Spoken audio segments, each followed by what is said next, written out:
Hi, welcome everyone. I'll get us started in a minute or two. There are still some people joining from the waiting room, but a big welcome to everyone.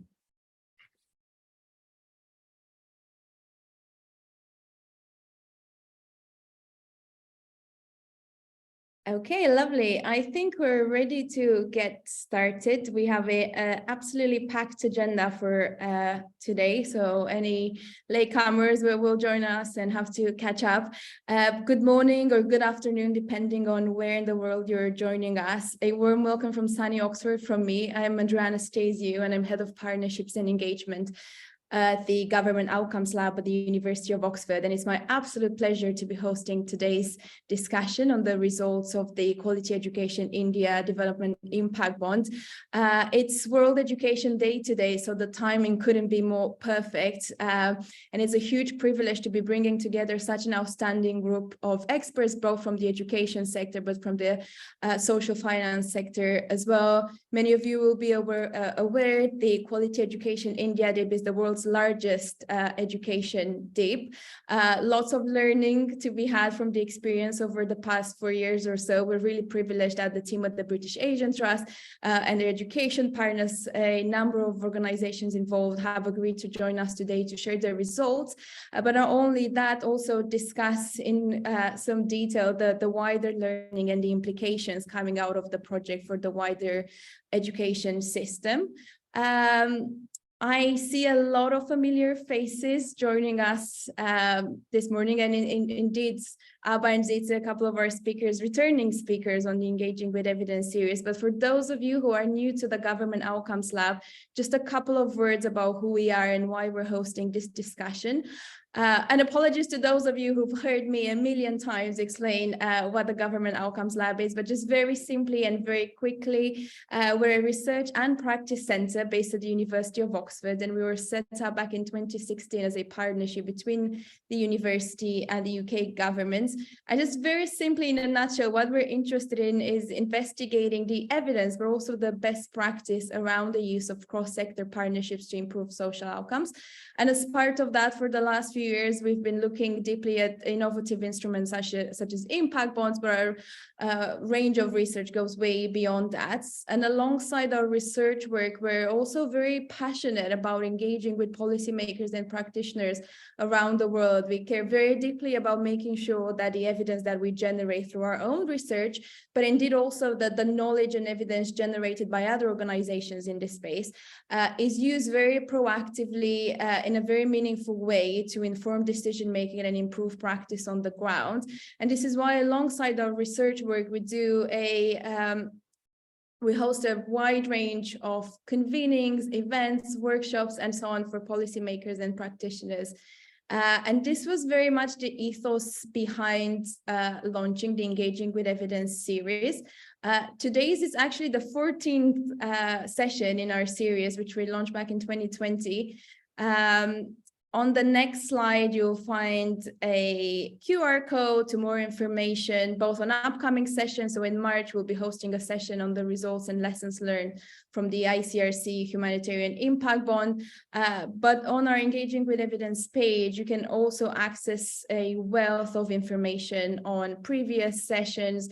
We keep the recordings of all the sessions, slides and so on. So really lots of resources. And again, in the spirit of us wanting to offer open platforms for policymakers and practitioners and researchers from around the world, I cannot mention that we've got our annual conference coming up in September. We've just launched a call for submissions. So if you'd like to connect with your fellow practitioners, policymakers, or indeed researchers from around the world with an interest in social outcomes and outcome-focused partnerships, do check out the call for papers for the conference. I'm sure one of my colleagues will post in the chat all the relevant information. So moving on to today's session, as I was saying at the start, we've got an absolutely packed agenda and an absolutely incredible lineup of speakers. You can see their faces here, and you obviously have a chance to hear from each one of them very shortly. But just really quickly, in terms of what to expect from the session, we've got about 90 minutes together, and we've structured the discussion into 2 parts.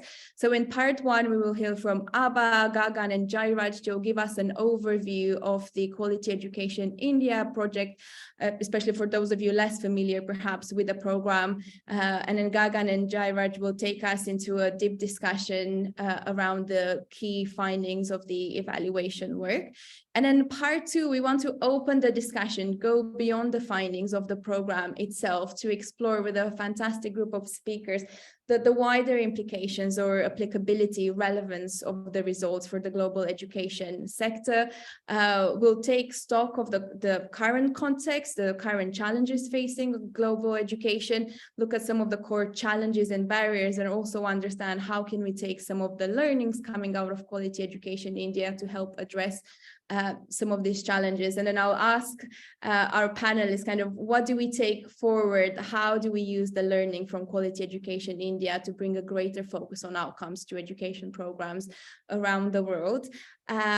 Before we hear from our speakers, it would be lovely to know who we have in the audience with us. If you've joined one of these sessions before, you'll know that we like to keep these sessions really, really interactive, really engaging. We'll stop throughout the session to take questions from you. I always do my best to keep an eye on the chat and make sure I bring your questions into the discussion with our guest speakers. So I'm going to ask you 2 things. First of all, can everyone please take a minute right now just to introduce themselves in the chat, your name, your organization, and perhaps one thing that you hope to see covered on the session, one question, or what brought you to the session today. And the other thing to say is that please keep posting your questions, thoughts, your own experience in the chat throughout the session. And then final thing for me, if you can, as a participant, if you can leave your camera on, that would be really lovely. It's always nice for those contributing to the session, the speakers, to be able to see the people on the other side of the Zoom call. So without further ado, I think we can maybe stop sharing the slides for a moment, and I'll invite our first speaker, Abha, to give us an overview of the program. So over to you, Abha.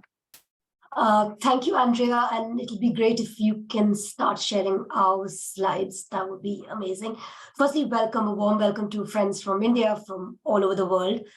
Nothing could be more fun than sharing the report card of our nonprofit partners. It's almost better to share someone else's report cards because you can actually boast without feeling embarrassed. So this is a session for sharing. It's about telling you what we've all done over 4 years through COVID, despite COVID, and also about the journeys that our partners have had in this. So firstly, thank you to all my fellow participants and to my fellow speakers. Jairaj and Gagan are really going to dig right in, but I'm going to set the scene for the 2 of them so they can start pulling across the bits of evidence that we think are really valuable to you, enabling the next panel to have this conversation about so what, and what do these results mean for the wider education sector, not just in India, but also way beyond.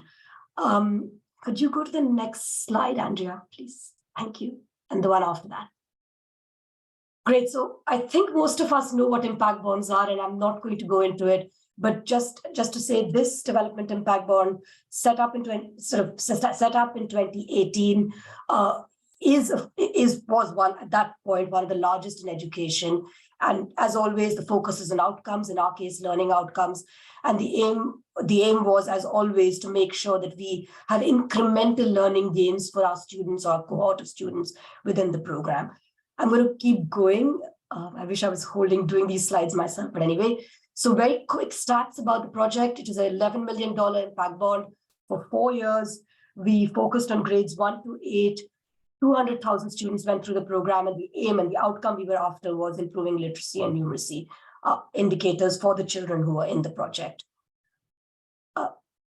Thanks. You can keep going. We talked about evidence in the beginning of this session, and while improving learning outcomes was at the focus of this program, the systemic impact and the financial impact, the way people fund education, or the demonstration effect of how an outcomes-based funding model can really help drive innovation, help drive efficiency of learning outcomes, give better bang for your buck, was at sort of the heart of the design of this piece, which is why it's so important for us to share this with you, because we did it to have impact on the ground, but we also did it to show the world that this can happen. And some of that evidence is some of the most interesting bits of stuff coming out that we have today during the next few hours or so with you. Moving on. We were many of us on this journey together. I won't quote brands, but a specific call out to UBS and the Dell Foundation, who were sort of fellow partners with us on the steering committee, all our funders, our education partners, whose results really we are showcasing, and CGI, our Convergenius Insights, our outcome evaluator, and Dalberg, our performance manager, who are the partners who are going to be talking to you very shortly about both the results as well as the journey with the education partners in this project. Right, so let me take you back to 2018. This is sort of when we started. We started with 3 education partners in the beginning, and our year 1 results came out in 2019, and where a new partner joined us, Education Initiatives. Ritesh, you'll hear from him later, in partnership with Pratham Infotech in India. We also expanded one of the projects to Mumbai at that point. And Gagan, when he speaks, will talk to you a little bit about this. Just as the world was seeing COVID hit in sort of March 2020, our results were closing, and for the second year of the program, and we, India was going into these huge lockdowns, and so over 2020 and 2021, so 21 and 22, we had to continue the program, or we chose to continue the program despite COVID. And not just did we choose to continue the program, we chose to continue thinking about evaluation after that as well. And both Gagan and Jairaj will talk to you a little bit about how and what we did that. And then we had our final results in 2022. So the program, 50% affected by COVID, 50% not. And our aim was to have the data and evidence coming out of this project through this period, because we as a consortium genuinely believed learning outcomes are critical, whether children were in school or not. And that is one of the stories that you'll see through Gagan and Jairaj's work in the next few slides. I'm going to move on. Right, so quick summary from me on the final results before we dig into each of these points. So the top news from this project is that children saw an improvement in learning outcomes compared to non-participating school. And this was despite COVID challenges.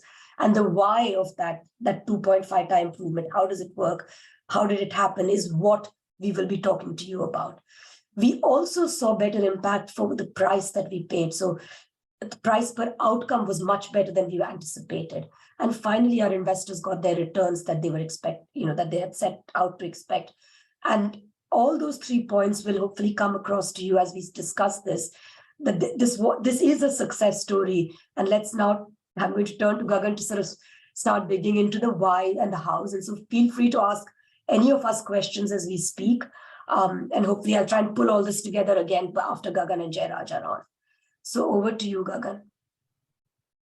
Thanks so much, Abha. So I will cover the section on the journey that the education partners went through. As Dalberg, as the design partners, we initially helped select these education partners. And then as performance managers over the 4-year journey of the Impact Bond, we really got the opportunity to get our hands dirty and be there on the field with these education partners and see and track how the interventions are progressing on the ground, and how do we really need to adapt through all the things that happened in that 4-year journey. The highlight for me personally was those field visits that we used to jointly undertake with these education partners, sometimes be in the same training rooms, sometimes be in the same classrooms, and just understand how the interventions are working and how we can further improve on things. So I'll very quickly cover initially how the education partners had started, how we had sort of selected them, and then how the interventions really changed after 2020 once COVID happened. Ria, if we could move to the next slide. Yeah, so this one speaks about the education partners that were there. A couple of things to note on this one. First of all, there were so many firsts in this impact bond. Abha mentioned that this was one of the largest impact bonds in the education space at that stage. The other, one of the first things that had happened was that for the first time, there was an impact bond that had got launched where there was a portfolio-based approach that was being followed. And by that, I mean that, there was basically more than one education partner who was involved to deliver on the actual outcomes. And the way that we had selected these education partners, there's a good mix of different partners that were there. So there were the ones who were working directly with the students. So for example, Gyanshala, SARD and even education initiatives and Pratham, these education partners directly worked with the students. While Kaivalya, for example, had an indirect method of reaching the students, where their intervention was more focused on principal and teacher training. The other thing to notice over here is that there's a good mix of sort of the non-tech models and the tech models. So the Pratham Infotech and the education initiatives model was a computer-based adaptive learning platform, in the edtech space that we had put as a part of this portfolio. While Gyanshala, SARD and Kaivalya, initially before COVID, these were sort of, more physical models and not tech-based, right? So those are a few things to note. Gyanshala basically was running, community learning centers in urban slums in 2 cities in India. And they were really targeting those students who are not able to go to government schools or other affordable private schools. And Gyanshala sort of runs these learning centers for them. The second one, SARD, was doing remedial education for those students who had, lower learning levels as compared to the rest of the class. So they would identify those students and work very closely with them. Kaivalya, as I said, was focusing on principal and teacher training and education initiatives. And Pratham was an edtech model, which was deployed in government schools. An important thing to again note over here is that again, one of the first things was that it was the first time when an edtech provider like education initiatives, whose core competency is really to develop software and to develop edtech products, they got together with Pratham Infotech Foundation, who had really a solid understanding of how to implement programs in government schools on the ground. And the provider and the implementer got together and sort of, then did this in 55 odd schools. And that's one of the models that has now been, thought of as scale up, right? So that's how we had initially started in 2018. Ria, if we can move forward to the next one. Yeah, and then basically then what happened is that COVID struck all of us in 2020, and the key point to note is that in the Indian context, actually the schools were closed for a significant period of time. 21 months out of 24 months, school were closed. And it wasn't just the fact that schools were closed, but schools opened for some duration, as you can see on this slide, then they closed again, then they opened again. So it was really, tricky to keep adapting and keep changing these interventions. So if we can move to the next slide. So as I was mentioning, while initially there were some models that we had thought of, but after COVID, because of school closures and the repeated reopening and closing of schools, the models really had to adapt. That's where Dalberg and the education partners worked very closely in thinking through how could we really ensure that we do not compromise on our initial objectives that we had set out, which was ensuring that there are learning outcomes for students. And while this slide talks about how the education partners adapted themselves, and I'll cover that in a little bit, but I think in terms of the continuity of this entire impact bond, the entire consortium got together in multiple ways. The education partners obviously adapted their models. We as performance managers adapted our ways of working with them and the sort of support that we have to provide. The funders were, initially they relayed they basically let go of all the fears that may have been in the minds of the education partners that, okay, there is going to be continued funding and this program is going to continue. Jairaj will talk about it. The assessment partner really had to adapt its entire scheme of and the ways in which they were going to assess things, right? So everyone really got together to ensure that this impact bond continues to work even in this sort of a very externally challenging dynamic. Coming specifically to the education partners, as I was mentioning, schools were closed and then they kept reopening and then getting closed again. So one thing that we had to do was that we had to make sure that we are following a mix of a community and a digital model, right? A digital model would work well when there are complete lockdowns and very strict norms around whether people can come out of their houses, so on and so forth. So on those instances, the digital models really had to come in. And then when schools were closed, but the lockdowns were not as strict, then we worked with the education partners to make sure that there is a community sort of engagement to this model that's coming as well, because ultimately while digital models help you reach a lot of numbers, but you cannot get to a really deep impact through those models, right? So as and when there were opportunities, we made sure that we are also going out of that ambit of digital models in our schools to really work in the community and get to that, right? And some sort of innovations over there are on the next slide. So if we can move to that one.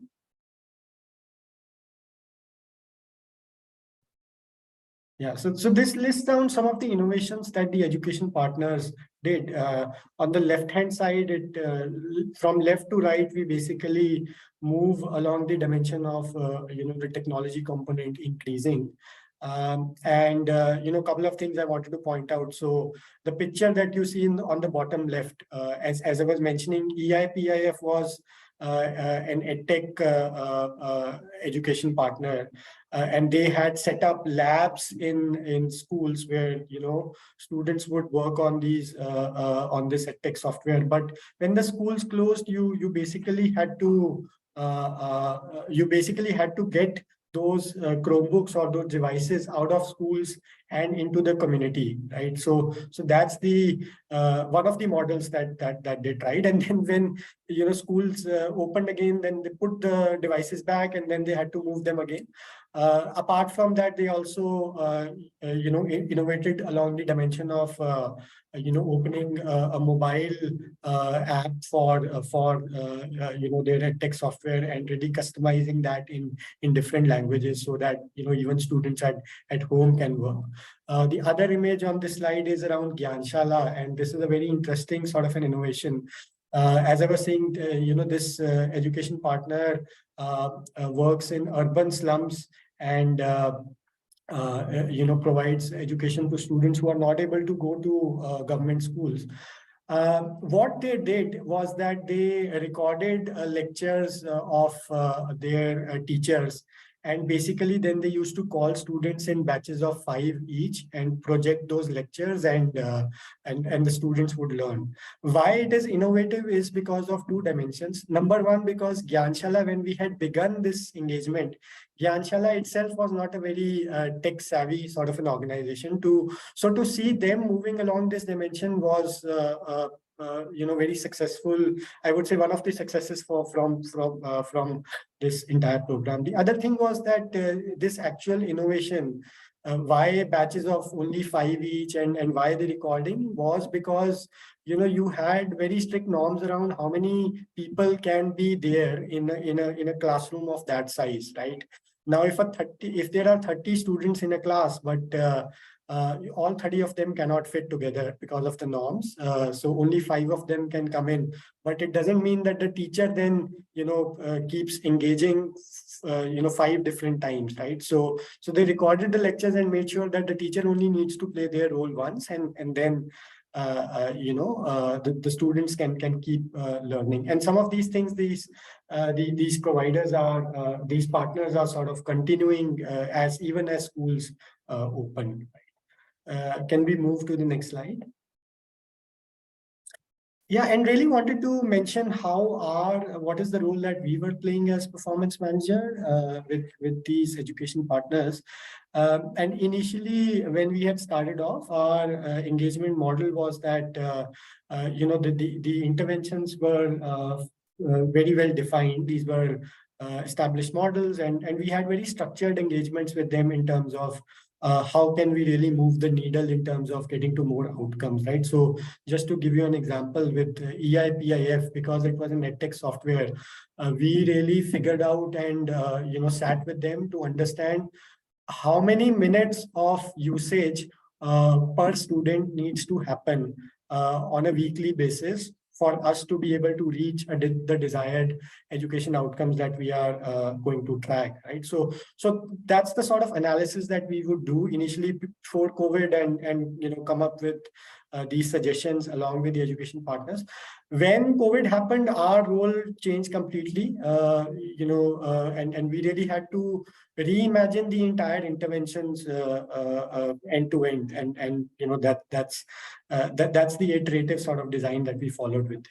Second thing that we did with the education partners was to really identify what interim metrics should everyone be tracking to make sure that the ultimate student outcomes that the evaluator is going to measure, our interim metrics are sort of giving us enough comfort that we are progressing along the right dimension. I gave you that example of the usage metric that we figured along with EIPIF. Along similar lines, we also figured out, for example, while quantity of usage is one thing, but how do we track quality of usage? That, okay, if a student is engaging on the edtech software for 30 minutes, but are they also engaging with them in the right manner or not? Are they accurately answering the questions, or are they just randomly clicking and all of that? And those sort of engagement metrics we used to come up with the education partners. With Kevalya Education Foundation, for example, we figured out a way in which they can categorize their schools into different categories based on how different tracks are progressing, and then sort of focus on that. So that's essentially what the role that we were playing. And obviously, because as Dalberg, we were working with all the 5 education partners as well as the consortium. The other role that we were playing was also as a knowledge broker to make sure that cross learning is happening, and that really got heightened, I would say, during COVID, when everyone really had to come and sit together and brainstorm on these aspects. So that's a little bit about the journey that the education partners went through. I would pass it to Jairaj to talk more about the actual results and how they conducted the assessments and the methodology that was followed. Thank you, Gagan. Ria, if we can move to the evaluation methodology slide. Yeah. So it was not just the world's first large-scale evaluation, but it was also the first evaluation where there were 5 educational partners being evaluated, and on a same scale and on certain targets that were set for over 4 years of time, right? So essentially, what we had to do was not just measure growth year on year, but also measure it in a parallel way in which we could compare 4 partners. So this was the uniqueness in which we had to build the scale. And the second part is we didn't expect COVID to happen. So that was an unknown that we had to deal with. So essentially, COVID meant we had to also set targets and reset them during the period of year 3 and year 4. I will cover that as well. But So essentially, these were the parameters under which we were building this, and some of the learnings that I would like to cover before we get into the results. Yeah, next, please. So, so the essential scale that we used was item response theory. We used Rasch model, and through this we have our own proprietary scale, which is Pinnacle, on which we had set targets. The targets that were set were based on a control and treatment for every program. So every program had cohorts that we were tracking over 4 years of time. So these cohorts were essentially tracked longitudinally, and we were measuring growth. Now, this growth was being measured with a difference in difference approach. So baseline and then the end line for the year. And in this, the difference between the total attributable growth that was happening in both the control and treatment. So some of the learnings that we saw, one was that we had to sequence the assessments of treatment schools followed by the control schools. This is because there was a tendency for papers to be leaked, right? So we had to kind of follow that order.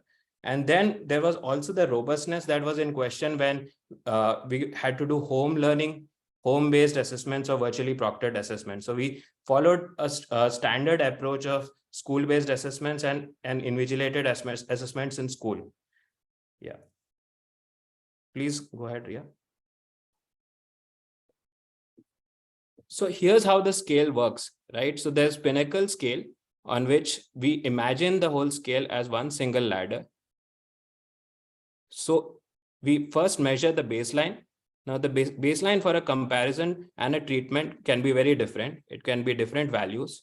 So this is the beginning of the year where we set a baseline, and then we go ahead and then we measure the end line. Can you please next? So the difference between the end line scores is the difference in difference. This is the attributable difference on which we attribute that the program has created an effect. So this was the common ladder or a scale that we used for all the different partners. So essentially it was the same scale that was being used, and we were setting targets on the difference in difference, basically. Please go next. Now, how does this 2.5x learning outcome improvement get attributed, right? So basically Gyanshala and EI Pratham were direct interventions. They were directly with the students. So Gyanshala was also between grades 1 to 3. So it had very high outcomes in improvement, whereas EI also was a direct intervention with tech, right? So over the average, if you were to look at all the interventions, Gyanshala, EI Pratham, SAT and Kaivalya, we see that the average improvement in terms of scale score points is 30 points, right? If you see the average on the right side, is 2.5 times. So 20 points is the control and 50 is the treatment. So this essentially is 2.5 times of an average per year learning gain across all the partners. Now, if you also notice here that there was learning loss, right? You see the lower controls in Kaivalya, Ahmedabad and Mumbai and SAD, right? So there was learning loss over a period of time. So we had to also change and set targets for the learning loss in year 3 and year 4. So, however, the earlier targets that we had set was also achieved if we were to look at the 50 attributable learning points. So which meant that, that all the partners actually achieved the earlier set targets over the 4-year period.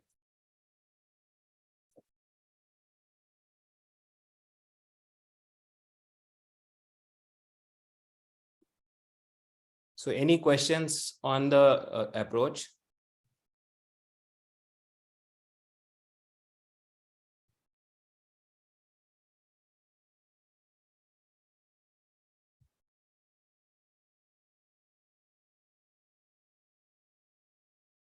Jaraj, feel free to continue. We'll stop for more questions once you're done. There's lots of questions in the chat, by the way.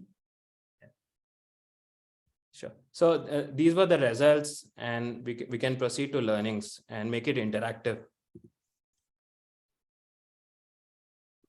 I'm going to come back on the learnings here, Andrea, if that's okay. Absolutely. Fine. So thank you, Jairaj and Gagan. Quite a lot of data to go through. I'm not going to pretend to be able to explain difference in difference, but Jairaj is here.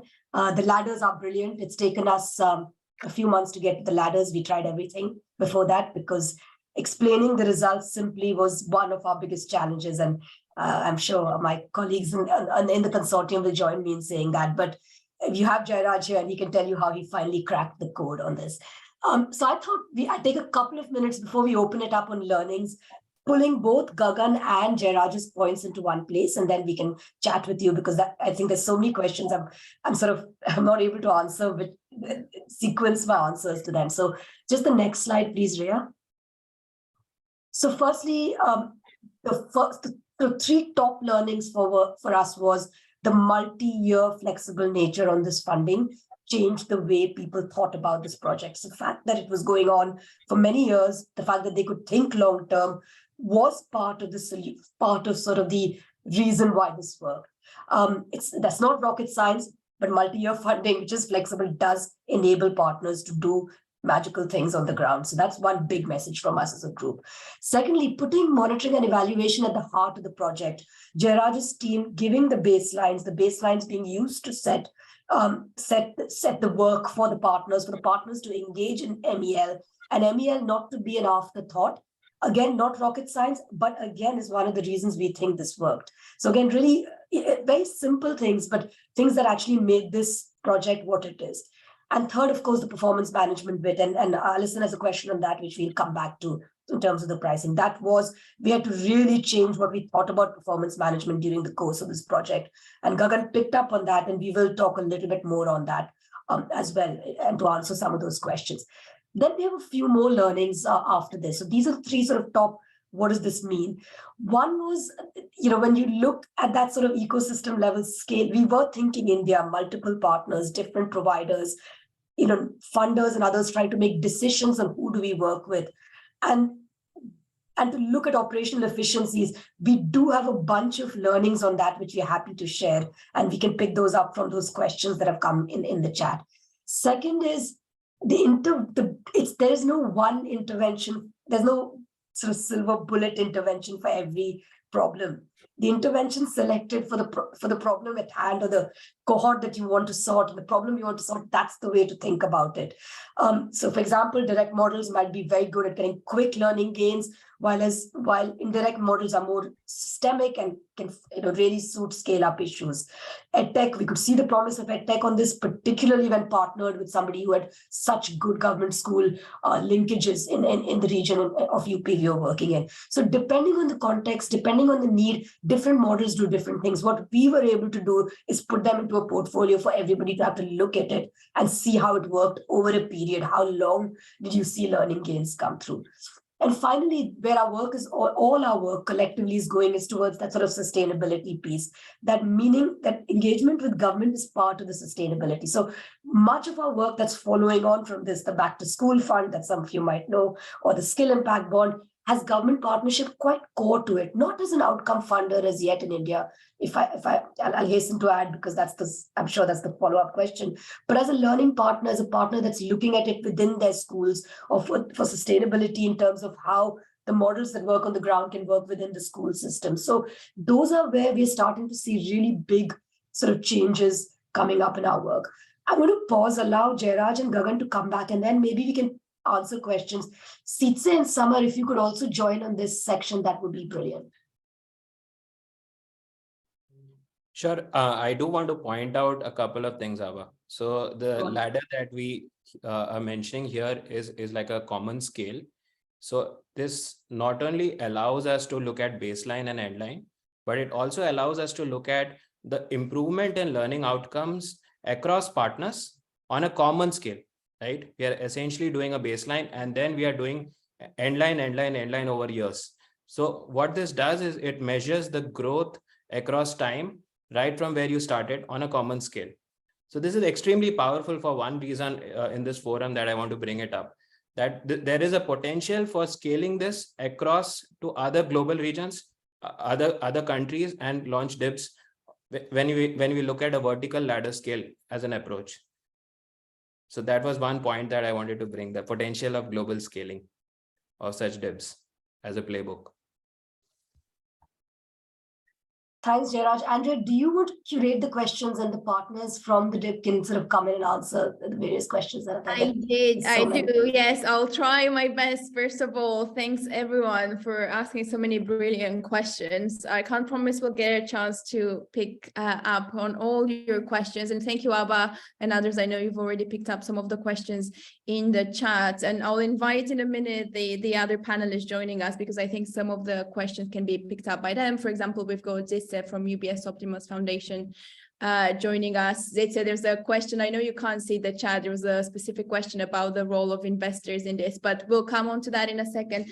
So as I was reading through the questions, I've tried to organize them a little bit. So I suggest we first start with the questions around the interventions provided specifically. I think it will then be really helpful to look a bit at the sort of like results attributable to the intervention versus the added value of delivering this through an outcome-focused partnership. I know this is something that a lot of the people on the line are interested in. And then finally, maybe a question or two more specifically around the evaluation. But Gagan, perhaps you're the best person to come to as regards the interventions themselves. I noticed there were a couple of questions around teacher engagement, for example, engagement with the communities more widely and how those were selected, and how challenges around device internet connectivity availability were overcome in the 4 or 5 providers or education partners even. Yeah, absolutely. And I can also maybe take that question on the results being a function of the interventions themselves versus the outcomes nature of it. I think that's a very interesting question, and one that we have been asked multiple times. So we also ran an analysis as a part of the cost effectiveness study that we were able to do as a part of this work. And that analysis basically showed that the same education partners in this outcomes contract versus, let's say, the previous sort of funding mechanisms under which they had been working. Same model, same education partners. In this case, there was 50% higher outcomes. And there is, actual, assessment data, third-party validated to sort of back that. So I think that clarifies the point around the intervention focus driving the result versus the outcome contract. I think the central point over here was that the outcome focus really got these organizations together to that one goal that everyone was then geared towards, right? And it trickled through the organization from the top management to the folks who were on the field, and coupled with a lot of other things, right? On teacher engagement, community engagement, Andrea, can you mention what are the exact questions? There were questions around the incentives, for example, for teachers to engage with the interventions provided, and a question around how the challenges around device availability, for example, how those challenges were overcome. Yeah, absolutely. Yeah, I think teacher incentives is an important one, and something where I would say we faced a bit of an issue early on. Because teachers in India, if you go to schools, they are really burdened with a lot of administrative tasks apart from all the education tasks that they have to do. And suddenly we are now saying that, oh, there is a third party who's coming in and they are going to, provide you with teacher training and so on and so forth. So that was, something that we had to navigate initially. But I think, again, the point that this being a long-term sort of a program allowed us to build those relationships with the schools, with the teachers, and get their buy-in. I think once the teachers started seeing the value in all of this, that's when, this got together. Just to provide you with a very specific example, SARD, for example, was running remedial education for only 30% of the students in a particular classroom. These 30% students are ones which are not learning as faster as compared to the other side. But SARD is only doing the intervention with them 1 hour in a day. The rest of the 3-4 hours, these same students are with the teacher, right? So you do have to integrate your program with what the teachers are teaching, in that remaining time. And if you can provide them inputs on, for example,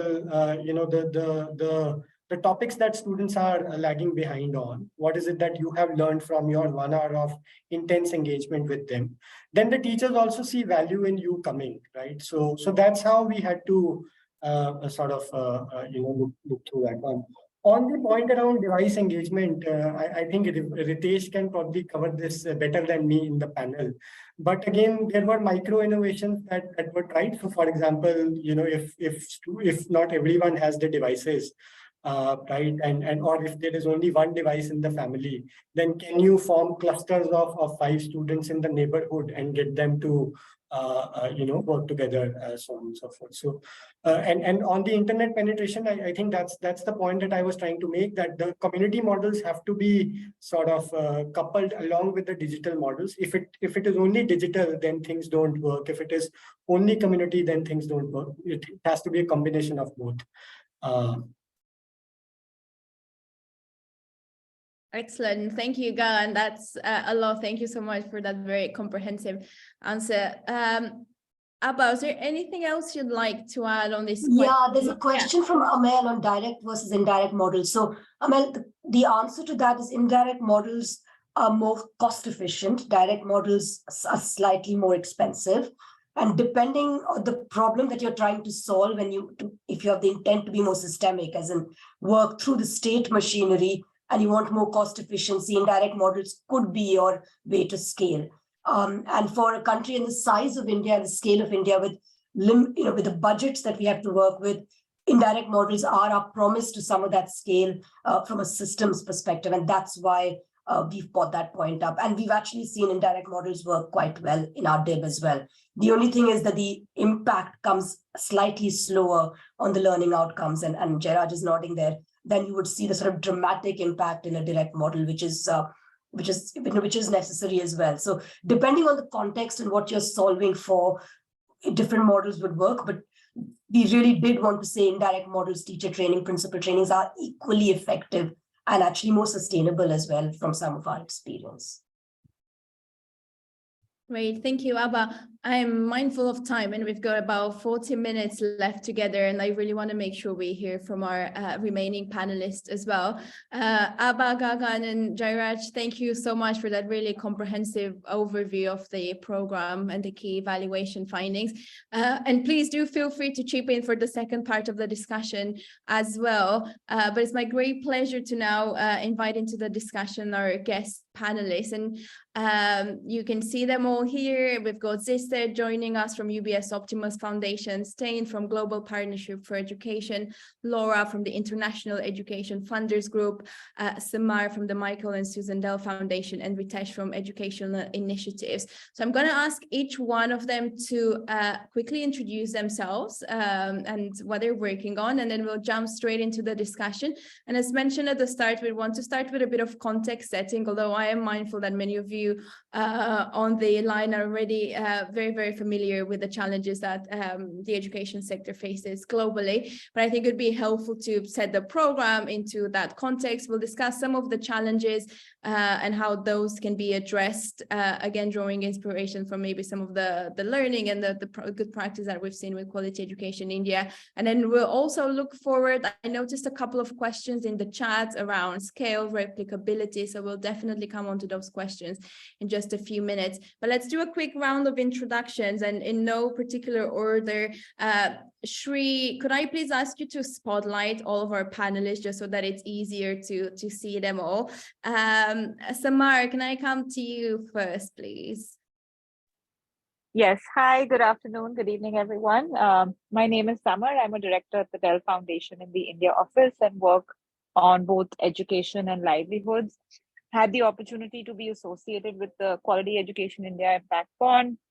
And the foundation in India has, I think over the last 15 years, worked on several education projects. We've also collected a lot of data. So we're one of those foundations that is really sort of very focused on making sure we can measure the results of our work. So we've collected a lot of longitudinal data, done many third-party assessments on different education programs.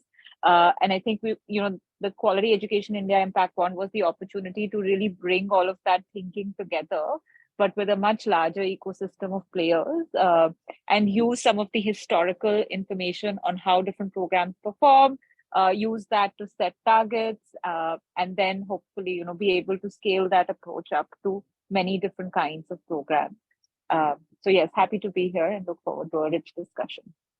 Great, thanks, Samar. Thanks so much for joining us. Sorry, we can't spotlight you because I know your camera is not working because of bandwidth issues. Hopefully everyone can see all the other speakers. Zitze, you're up next on my screen, and then I'll go to Stein and Laura. Thanks, Andrea. Yeah, my name is Zitze Wouters. I work at the UBS Optimus Foundation as a director in the social finance team.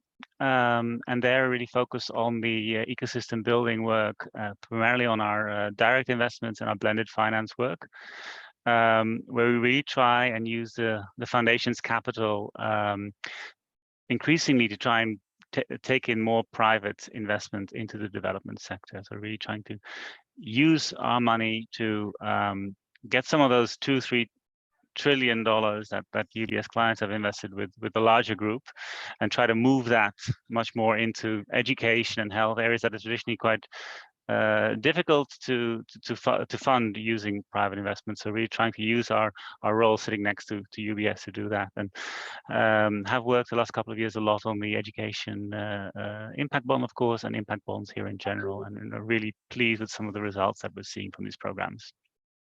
Great, thanks, Zitze. Stein, over to you. Yes, hello. Thank you very much, Andrea. Very good morning, afternoon, evening to all. So my name is Stein de Lammejude. I'm currently heading up the team at the Global Partnership for Education for our engagement with foundations and the private sector. I'm going to keep my introduction short because I'm going to elaborate a little bit on what we do during my interventions within the panel. But just as a reminder for everybody present here, GPE, the Global Partnership for Education, is the largest global fund and a partnership at the same time, solely dedicated to helping children to get a quality education in nearly what is now up to 90 lower income countries. So happy to be here. Thank you. Thank you. It's a pleasure to have you. Laura, over to you. Hi, everyone. It's great to be part of this discussion. My name is Laura, and I lead the Secretariat for the International Education Funders Group, which is a network of 100 different foundations and other philanthropic actors funding education in low and middle income countries. Lovely to have you with us. And last but definitely not least, Ritesh, welcome. Yeah, thank you. Thank you, Andrea. Wishing everyone first a happy new year. This is Ritesh calling in from India. I lead EI's work, which is Educational Initiatives work with public schools in India. We primarily focus on assessment research and our technology solution, MindSpark, which is a personalized adaptive learning solution. As part of the QEI DIB, we had the extreme privilege to work with our partner, Pratham Infotech Foundation, and work with other ecosystem players like the Dell Foundation, British Asian Trust, as well as Dalberg as being part of this. Super excited to be on this panel and answer queries on what it means to be a service provider as part of the DIB, and how did we fare both during COVID time and otherwise. Pleasure to be here. Absolutely brilliant to have you with us, Ritesh. Right, I've got a couple of questions lined up for our speakers, but please do drop your own questions in the chat. We really want this to feel like a discussion. I'll pause throughout, and you can even unmute yourself and ask your question directly if you want to. But Stein, could I start with you? You said you'll tell us a bit more about your work, and I think you're the perfect person to kind of kick us off with a bit of context setting. Yeah, absolutely. Happy to do that. So again, a very good morning, afternoon, evening to you all. An honor to be invited to this webinar, of course. So thank you very much for the invitation. First of all, well done to the organizers for having chosen today for organizing the webinar. It's International Education Day. So happy International Education Day to everyone. On the other hand, I think you've set me quite a challenge, Andrea and organizers, to reflect on sort of what the key challenges are at global level when it comes to education. Only in a few minutes. I'll try to do my best. So let me start maybe by making a quick reminder that the global education sector is guided by an inspiring, ambitious, and vital goal, familiar to you all, I'm sure, but it's always useful to be reminded of it, And it's a goal to ensure that every girl and every boy can exercise their right to quality education by 2030. So I think everybody in this room here is sort of using that goal to work towards. At least it's the goal that we're working towards at GPE. So, but we've come a long way to make this a reality, or trying to make this a reality. For example, very quickly, in less than 2 decades, over 160 million more children have had access to schools, and the pace to get more girls into education has doubled, just to name 2 examples of how we've come a long way. But at the same time, we also know that this unfortunately is not enough, and that progress is way too slow. When we see, for example, at global level, that up to 70% of children cannot read with comprehension by age 10, and are not where they should be at their age in their learning cycle, which is greatly affected by the impact of COVID, as we've heard earlier on schooling and learning. I'm sure that you all, just as we at the Global Partnership for Education, are very concerned with this. The session that is organized today, I think, is a fantastic opportunity to reflect on how actually the financing of education can, but also should be part of the solution. So to get back on track towards that common goal I was referring to earlier on. So very quickly, as mentioned already, GPE is the largest global fund and partnerships dedicated to helping children getting a quality education in nearly what is now up to 90 lower income countries. Interesting to know is that we've worked with these countries to ensure that at least 20% of their national budgets is allocated to education. As part of this effort, as of today, more than 20 countries, most of them African, have already committed to investing over 200 billion over 5 years to help girls and boys learn. The number is growing, and the effort to generate a movement is led by our chair, ex-president Jakawe Kikwete, and the current president of Ghana, President Nana Akufo-Addo. The point here that I want to make is that we do have growing leadership, a sense of strategic direction, and an appetite to prioritize education in all the countries that GPE supports worldwide. So in the long run at GPE, we actually strongly believe that this has to be the main game in town, national resources for national priorities. But we also believe that until that time comes, the sector will continue to need smart, focused, catalytic aid and investments from a range of actors, be they actually bilateral, multilateral, private or philanthropic. So to get back, Andrea, to your initial question, I see 2 critical challenges this group can actually reflect on and help with. So one challenge is more financing is one challenge. Education is not a panacea, as we all know, nor a silver bullet, but it certainly is key to help address many of the development challenges that the world is currently facing. But for that, we need aid commitments and education investments to be preserved, to be honored, but most certainly to be increased. So better financing is the other challenge. When aid and national budgets are limited and under so much scrutiny, as we all know, every dollar needs to be well spent. Better financing for education builds on evidence, which is a key focus of today's session. Better financing aims to be aligned with priorities identified by the countries themselves. So country ownership, hugely important. It's coordinated to make music, not noise. And it can be innovative and reach beyond usual circles. So I'm really fascinated by the potential lessons that the Quality Education in India Development Impact Bond can bring to help the global education sector on these 2 challenges, more and better financing for education. Thank you. Thank you so much, Stijn. I saw Laura nodding a lot as you were making the case for better and more financing. So perhaps, Laura, that's a nice segue for bringing you into the discussion. I know when we were talking a few weeks ago, you were saying, outcomes-based approaches are not necessarily new in education. Again, could you say a few words about that and kind of how the experience of the Quality Education India program comes into play? Sure. And I'll speak specifically or mostly, I suppose, to the philanthropic world. This is the role of IEFG, as I said, is to connect 100 different philanthropic organizations. But I was a funder within the aid world for 15 years, and so have some reflections related to that as well. I think this impact bond sits within a wider range of financing mechanisms, whether aid, corporate philanthropy. I think it's important to step back and see the kind of bigger picture of where this sits, but we don't have the same data on all of those different groups of actors nor financing mechanisms. Within philanthropy, we know education is the second most priority sector across global philanthropy focused on low and middle income country contexts. It's the primary focus of domestic foundations, those based in low and middle income countries. And on impact investors, we've got a fairly strong estimate from the Asia Venture Philanthropy Network that education is a priority for 80% of their 600 members, though the range of what they invest in varies, and there's a kind of dominance on investing in school construction and scholarships. I think what we do know really clearly is that philanthropic funders and impact investors are far less involved in conversations around debts, around taxation, PFM, and household financing. And as Stein just said, when we take into account domestic and household financing, we're talking about 93% of the investment or of the spend on education. And so it's really important that we do situate this conversation into the wider financing conversation. Part of my comments, I wasn't one of the wonderful and wide team involved in this fantastic project. And so I've got questions myself coming back. So one of mine on this financing question, if you don't mind, for everyone to reflect on is, how are the incentives of the funders different here? So we talk about this being different because it's outcome-based, but aid funders, other funders have been involved in outcome-based financing in various different ways, even things such as complicated as outcome-based swaps for more than, up to 10 years now.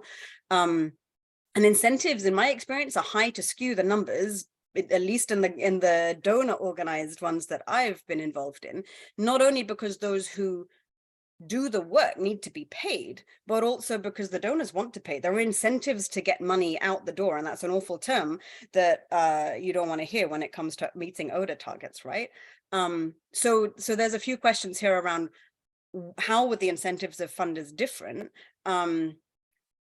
Because it was linked to very specific metrics, were there other kind of metrics or learnings at play that then influence funders and how they release the funding?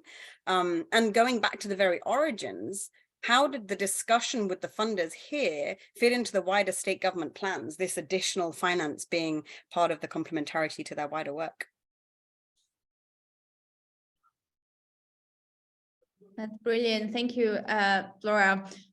Really big questions, and we'll try, I guess, to try to chip away at them. And perhaps it's a good time to bring into the discussion Ritesh and Samar. So you were asking about the incentives across the funders, but overall all the organizations involved and how the metrics are used and so on. So I wonder, Samar, and then maybe Ritesh, if you have any reflections on Laura's question.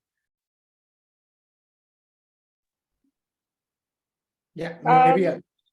Ritesh, why don't you go ahead and I'll add. Go ahead. Sure.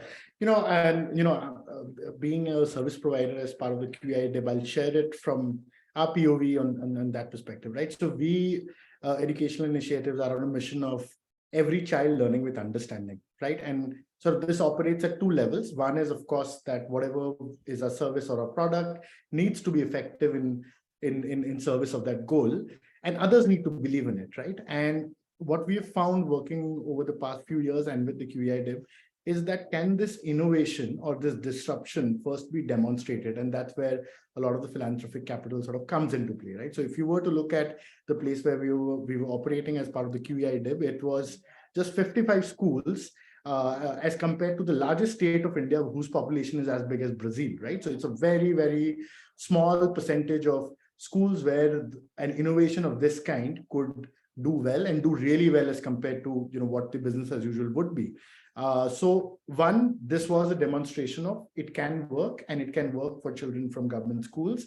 And that's one proof of concept that sort of allows it. Now, does this sort of really influence public policy is, I think, the second phase and the third phase of how this program can develop over a period of time. For us, I think, as a service provider, there were multiple risks, right? What if it does not work? Because that's a huge reputational risk for us to undertake at this stage of our disruption in terms of the thing. And second was that, how do we work with a lot of our internal processes being exposed to a performance manager? And that was the challenge sort of we internally, and our incentive was that, one, it's going to help us gain a lot of internal clarity with a partner like Dalberg and British Asian Trust and others, helping us out in how can we perform better So that was one incentive for us, apart from the service delivery of the project itself. And second is, if an idea of outcome-based financing gets traction within the state, then we would be able to sort of really be able to latch onto that. And following up to this experiment of the QEI DIB, and Samar will share a little bit about it, is that we are again talking with different states in India on how can an outcome-based finance model be used for edtech procurement in the long run, which in India today, a lot of the procurement is only of hardware and not looking at in terms of what are the outcomes in that way. So again, for us, that was one of the incentives as we were participating in it. So Laura, sorry, I cannot give you an answer from a funder's perspective, but at least can share with you what the service providers' incentives were.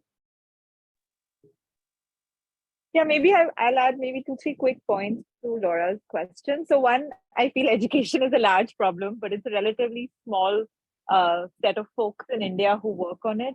So if I look at really this team, putting this program together, I do believe that there was high levels of trust in terms of everybody being in it for the right reasons. And I think at various points in time, we've questioned each other. We've come to the table with a healthy level of cynicism to say, okay, like, is this the right number? Are we going too high? We're going too low. So yes, while there's an incentive for donors to get money out of the door, I don't think it was really true for this program. Now, can we really scale this level of trust and transparency as we go bigger? I think needs to be tested. The second, I feel that, the way that the program was designed, there is a focus on cost effectiveness. So there will be a natural, like the way that the program is set up, there will be a natural desire to go for higher outcomes with when funding is capped. So there will be a desire to push harder. And, I think education partners will do it for a different reason. It may be because of reputational risk, or because they really want to demonstrate that they have a very good quality program that can be scaled. Donors will do it because they want better bang for the buck. Investor will do it because they want to recover their returns. But I think the design of the program can really solve for the incentives lining up in the correct way. And I think the third thing that's worked really well for us is just 2 super professional organizations, both the evaluator and the performance manager, who don't have any financial incentives really attached to this. And, they're really bringing high quality expertise and problem solving to the broader program. So yeah, I think, Laura, we didn't really face a lot of the challenges that you outlined in terms of, just everybody trying to get results just because, the incentives are lined up in a certain way. Thank you so much. So Maria, I think your point about the importance of the design being critical in enabling trust and collaboration is key. And so Laura, you've asked about the motivation of funders. So I think this is a good time to go to Zitse and invite him to share a bit about the motivation of UBS Optimus Foundation as the investor on the program. And Zitse, perhaps if you're happy to reflect more generally as well as to how you're taking the learning and the experience from quality education India. I know you're thinking a lot about replication, scale, and so on, and kind of how can we use this learning to meaningfully shift practice. Absolutely. Thanks a lot. Well, yeah, of course, we're very, very happy with the evidence that we've seen from this program, and also the way that the results actually came in on time. I think something's often forgotten.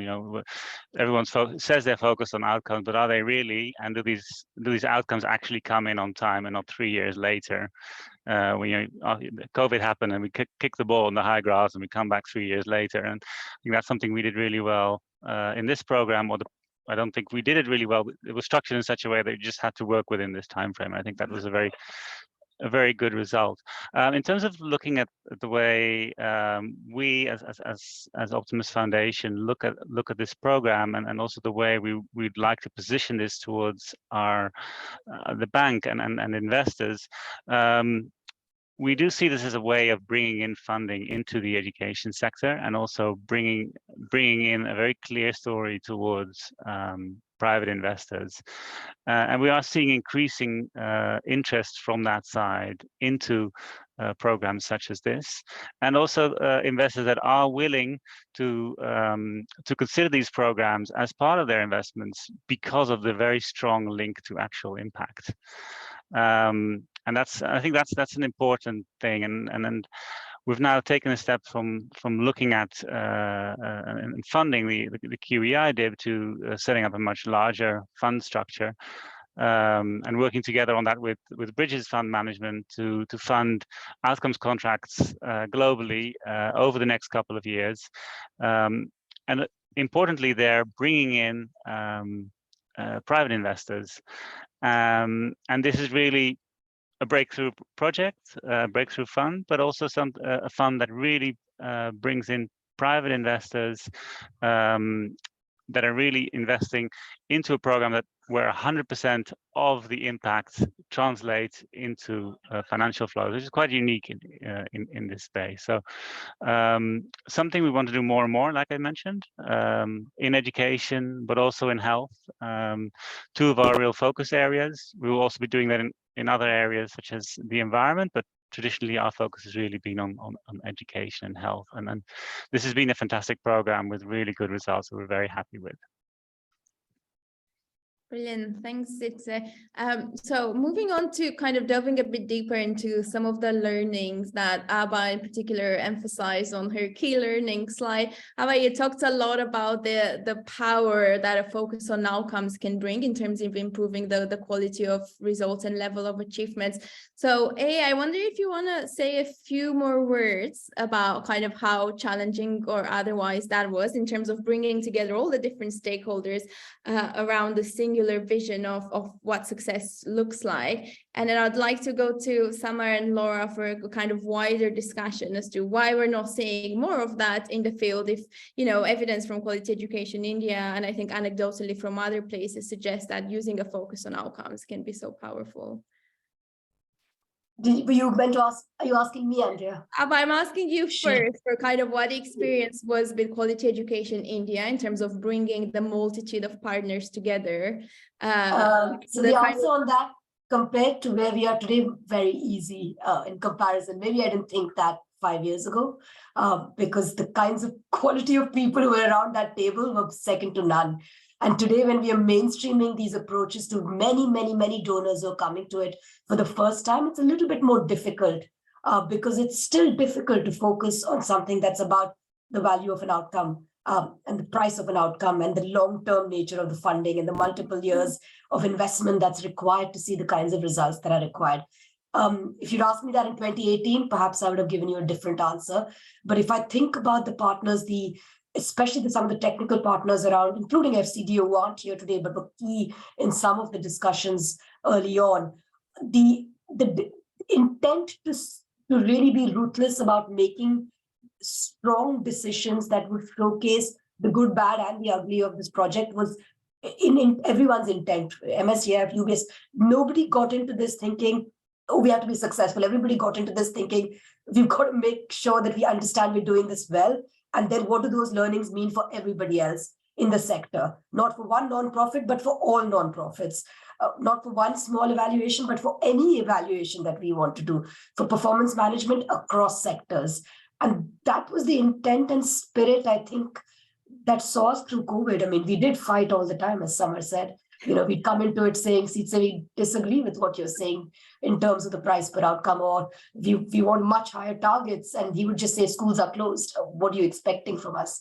And we did fight. I would be lying to say it was all smooth, because Sitze and Gagan were representing the voices of the partners. And you know, Samar and I were trying to think about how do we stay punchy all the way through. And that was a tension. And that was a good tension. So, you know, I would hand over to Samar to give you a more erudite answer, but it's more hard now as we take it out to a much wider audience in the world and to bring them on board with us. Yeah, thanks, Abha. I think that's one of the questions, kind of how do we replicate the, you know, magic dynamics that you've managed to set up among the partners on Quality Education India. Samar, any reflections you want to add to this point? Yeah, so I mean, I guess like if you really look at it, and you know, Stein set this up very well to say that a bunch, you know, of most kids are in school, but they're not learning. And I think we also know that what are the things that need to be done so that kids can learn, you know, like very fundamentally, you need to have a high functioning school that's determined by the quality of the school leader, and, you know, empowering school leaders and helping them achieve those goals and, getting them into the right place is one important thing that we need to work on. We also know that, like all these school systems have a large number of teachers. Not all of them really have the capacity to deliver high quality learning. So there's an element of, I'll just call it teacher training, but, a catch-all to say that we really need to invest behind helping teachers just achieve their goals, whether that's in terms of additional time that we can free up for them to give back to the classroom, better quality material, training them, getting them together into learning groups. And then if we look at students themselves, there are students are coming in at very different learning levels. Typically in a classroom, you'll have kids that are, at different grades, but they're all being taught the same thing. So if we can really refine our approaches to say that, how do we look at grouping? How do we look at more focused attention for kids that are behind? Whether we do that, in an offline mode, like Pratham has done with Teaching at the Right Level, or we do it with something like educational initiatives and a personalized adaptive learning software, I think it's fundamentally really trying to go after the same problem.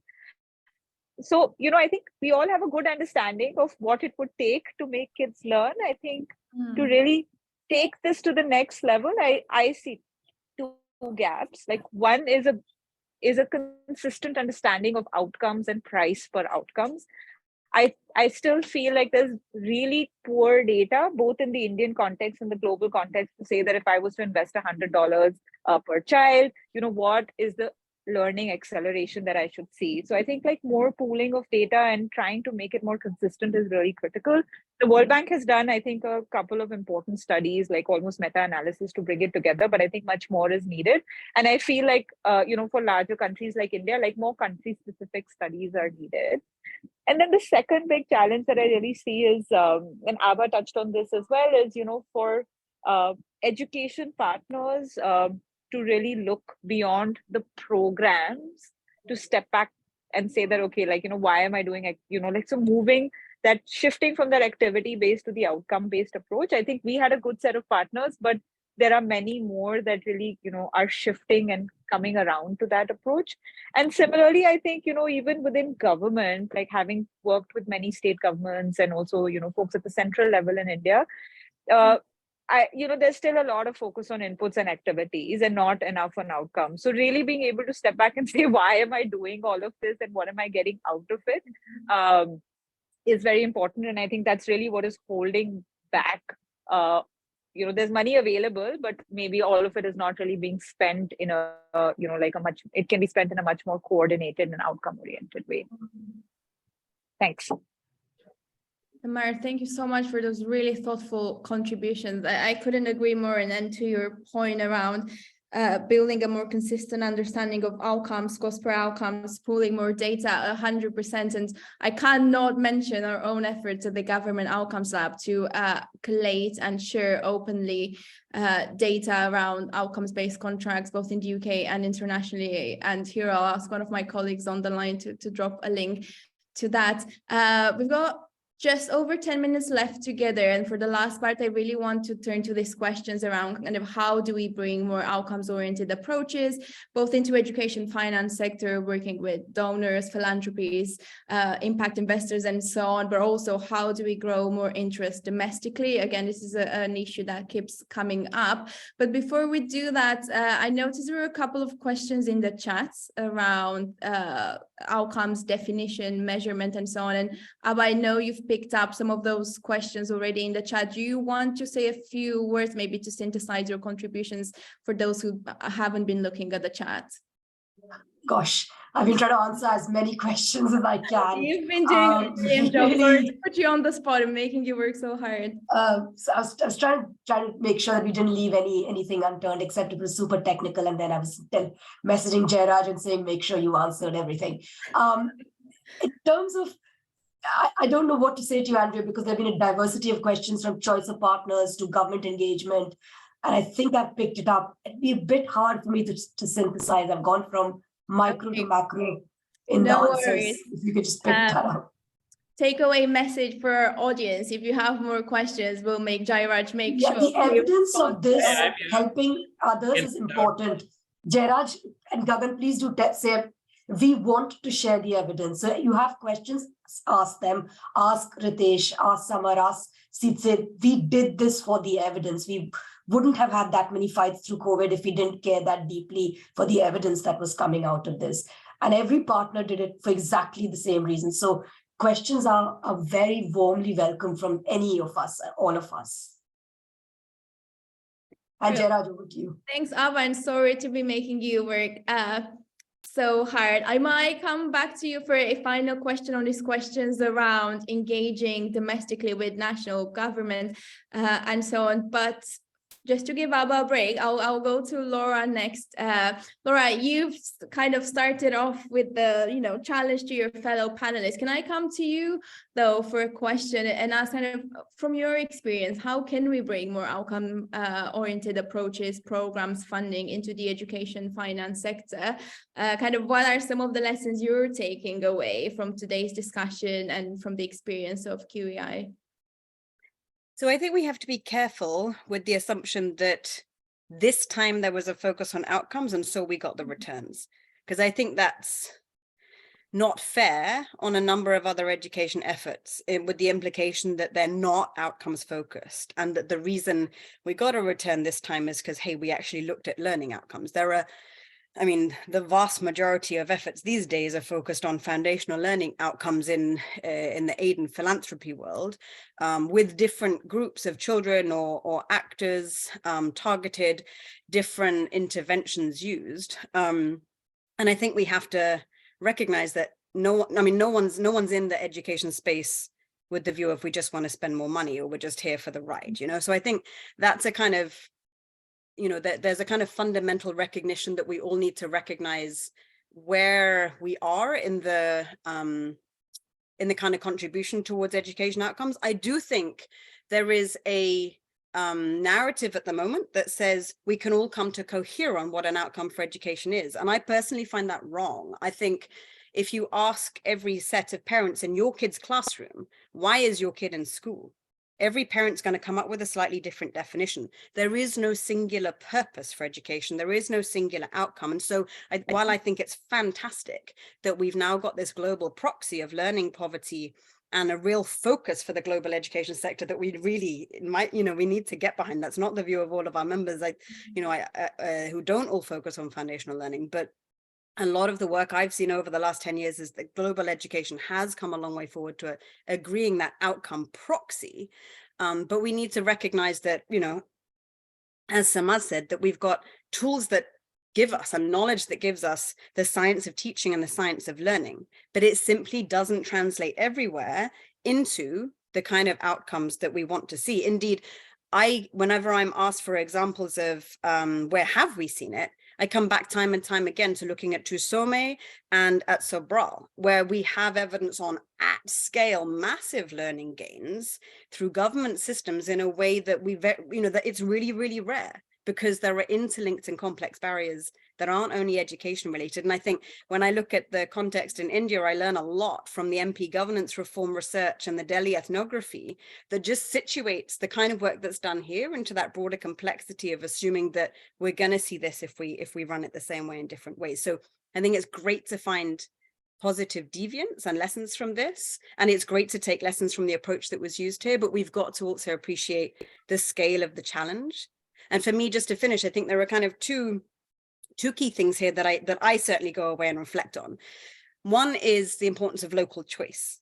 And I use that term specifically rather than local innovation, because I'm really interested in the conversation today has helped with this, to think, what did the education partners do differently with this funding and why? So why was this different? Is it the role of the performance manager that's highlighted?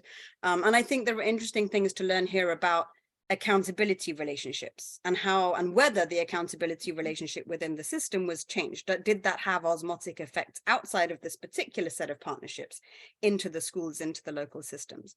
So philanthropy is, there's a huge debate at the moment within philanthropy and aid on localization. And I think that question of local choice here is something that you could bring out further into wider debates on localization and choice. So it's not just financing. And I think the other, Samara already picked this up, is on measurement. And I think often those who come to education for the first time are kind of shocked at the state of our data, but it's improving. It is fragmented, and we do need to join up lessons. So again, the effort here to get learning out is really appreciated. But I think you could perhaps also talk about the relative learning gain, not only to ground zero, you know, the kind of this is 2.5 times where they would have been in a completely closed and failing system at the time, if that's not too extreme, but on a scale of this is where they should be as 100, was this taking them from 2 to 5? You know, are we still talking about, yes, there's great gains here, but you know, we're miles and miles and miles off where we should be. So again, taking this learning out into the wider picture, and I hope we can continue this conversation in doing so. Laura, thank you so much for prompting us to think very carefully and in a very nuanced way about the different claims that we can make. And yeah, all your points around the scale of the challenge, the local choice, accountability. I mean, we could spend hours and hours discussing this, but thank you for putting those points to the front of our minds. And because you've mentioned the localization, perhaps it's a nice segue into going back to Ritesh and kind of maybe hearing a bit more from you, Ritesh, and about the experience and how it's felt for you, but be also kind of linking it to this discussion or question around how do we build on this experience to grow more interest, engagements at domestic level. Yeah.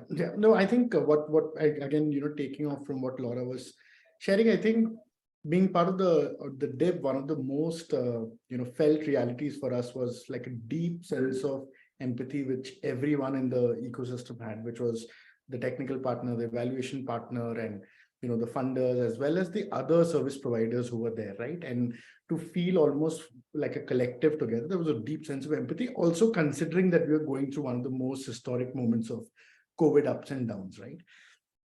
But the second most interesting thing, and when I talk to my people who are on the ground, when I ask them, what's the sense of this high benchmark, which again, Laura was referring to, that again, there can be relative gains, but what's the benchmark that you're aspiring for?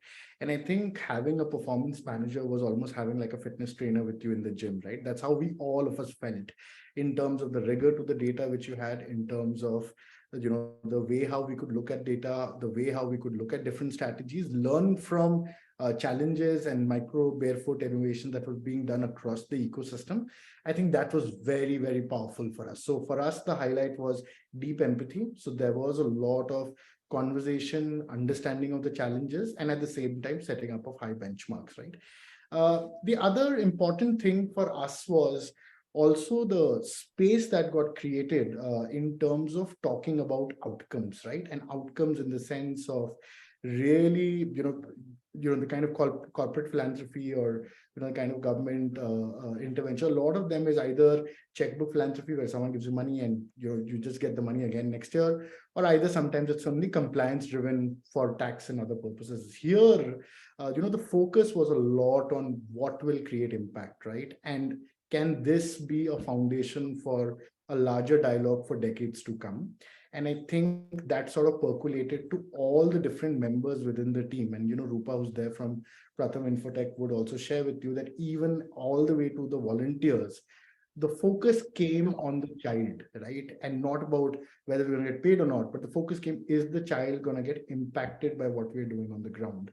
And I think that's shaping of conversation from far more inputs led, which is let's do trainings, let's put up a poster, let's get the computer labs in place, to almost fundamentally asking, is this going to change the learning trajectory and ultimately the life outcomes of the child, especially because we had to go through a COVID period where we didn't have any SOPs in place, right? We were almost stepping into an in-school program as part of the first year sort of design. And suddenly with COVID, we had to almost adapt on how we're going to work at communities, how we're going to work when devices are not there, how we're going to work in terms of, with lockdowns, with deaths in families happening, with children not going to school for almost 1.5 years.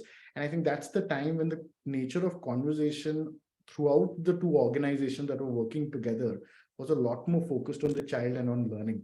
And I think that sort of gave us the other big insight, right? That at a notional level, while all of us are bought into the idea of universalization of education, which is every child should go to school and get schooling, I think what fundamentally gets missed is the word quality in it, right? And I think the moment you start thinking about outcomes, the the stress on quality education becomes important. So while building a school is enabling, but I think getting the child to be able to read and write and comprehend and be able to take better life choices and build that agency in the child is far more, the more end goal that we need to be focused on. So that's how it was for all of us. Ritesh, sorry to cut you slightly short there. We are at time, and I always do my best to be punctual, but it has been such an incredibly rich discussion. I had lots more questions I were hoping to cover with our panelists.